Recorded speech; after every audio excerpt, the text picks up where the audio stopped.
Room 313. David Hayes was a seasoned travel blogger with over 1 million followers. He wasn't just into landscapes or food. His specialty was the eerie and unexplained. Abandoned hospitals, cursed villages, haunted forests. He had explored them all. But he had never experienced anything like Room 313. It started with a flat tire. He was driving through the cold hills of Montana, night falling fast when his car gave out. With no cell signal, he spotted a dimly lit neon sign flickering through the trees. The Hollow Pines Inn. Since 1903. A crumbling, 3-story hotel stood alone, surrounded by nothing but pines and fog. It looked like something out of an old ghost movie. David, ever the thrill-seeker, smiled. He stepped inside to find an elderly man behind the desk reading a newspaper. The lobby was still and smelled like wet wood. "I need a room for the night," David said. The man looked up, hesitating. "There's only one available, but I don't recommend it." David raised an eyebrow. "Why not?" The old man cleared his throat. "Room 313. People say it's cursed. Bad things happen there. Last guest who stayed, Eric White. He never checked out. Police never found him." David's curiosity sparked instantly. "I'll take it." The man stared at him, then slowly slid the old-fashioned brass key across the desk. "Your choice." The first night Room 313 was old but clean.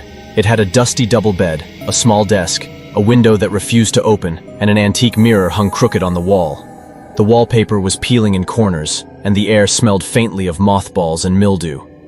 David began recording for his vlog, doing room pans and commentary. "All right, folks, this is Room 313, the allegedly cursed room. Let's see what the fuss is about." He laughed. But something inside him felt off, like he was being watched. He brushed it off and went to bed. At 3:13 a.m., he woke up. Not from a sound, but from a feeling. The overwhelming sense that someone was standing right over him. His room was quiet, but the mirror across from his bed showed something strange. A faint outline behind him. When he turned around, nothing. He chalked it up to a trick of the light, made a note in his vlog camera, and went back to sleep. The second night. David spent the day in town, asking about Room 313. People refused to talk. Some looked away. One old woman whispered, "The room doesn't like to let go." That night, he returned to the hotel. As he approached Room 313, he noticed something. The door was slightly open. He was sure he had locked it. Inside, nothing was missing, but his backpack had been moved. The chair by the window was now facing the mirror, and scratched into the wooden desk, almost too faint to notice, were the words, "Get out." David, though "You shouldn't have come back." He froze. The closet door creaked open slowly, and inside was a camcorder covered in dust. He played it. Footage showed a man, scared, talking into the lens. Day 2. "I don't know what's happening. I hear voices. Things move. I woke up with scratches. I think something's trying to get out." The man in the video looked into the camera one last time and whispered, "If you're watching this, it already knows your name." The screen cut to black. The camcorder's label read, "Property of Eric White." David tried to leave. He grabbed his things, rushed to the lobby, but the front doors wouldn't open. The windows wouldn't break. He was trapped. He ran upstairs, banged on the front desk. Empty. The hotel was silent.